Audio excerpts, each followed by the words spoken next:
Hi friends. இப்போது இட்லிக்கும் தோசைக்கும் mixie ஜார்லேயே எப்படி மாவு அரைக்கிறதுன்னு பார்ப்போம். தோசை நல்லா கிறிஸ்பியாக வரும், இட்லியும் சாஃப்டாக வரும். நான் டம்ளர் எடுத்திருக்கேன். நீங்கள் கப்பு எந்த எந்த மெஷர்மெண்ட் உங்களுக்கு தேவையோ அதை எடுத்துக்கோங்க. நான் 2 டம்ளர் அரிசி, இட்லி அரிசி போட்டிருக்கேன்.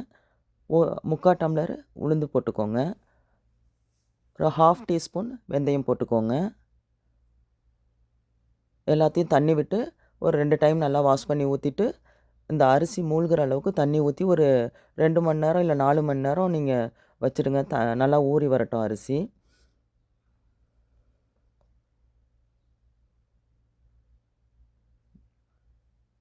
இது இட்லி, தோசை 2த்துக்குமே நீங்கள் யூஸ் பண்ணலாம் இந்த மாவு. நான் எல்லாமே சேர்த்து ஒன்றா தான் ஊற போடுவேன். தனித்தனியாக ஊற போட மாட்டேன். ஒரு 4 மணி நேரம் ஊறட்டும். ஊறினதுக்கப்புறம் எடுத்து மிக்ஸி ஜாரில் போட்டு, இதில் என்ன இம்பார்ட்டன்னா, நீங்கள் ஐஸ் வாட்டர் ஊற்றணும். நார்மல் வாட்டர் ஊற்றக்கூடாது. ஐஸ் வாட்டர் ஊற்றுனீங்கன்னா தான் அந்த மிக்ஸியில் அந்த ஜார் வந்து சூடாகாமல், மாவு வெந்து போகாமல் நல்லா சாஃப்டாக இருக்கும். நல்லா பொங்கி வரும். அப்படியே உப்பு கலந்து நல்லா கையால் நல்லா கிண்டி ஓரமாக வச்சுருங்க. ஒரு 6 மணி நேரம் புளிக்க வைக்கணும். 6 மணி நேரத்துக்கு அப்புறம் நல்லா புளிச்சு வரும் பொங்கி.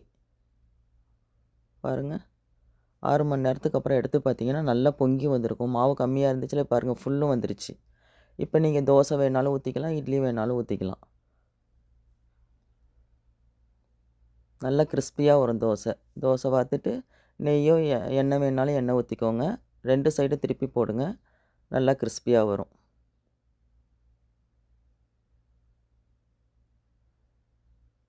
பாருங்கள், நல்லா ப்ரௌனாக வந்துருச்சு. அவ்வளோதான், தோசை ரெடி. தேங்க்ஸ் ஃபார் வாட்சிங்.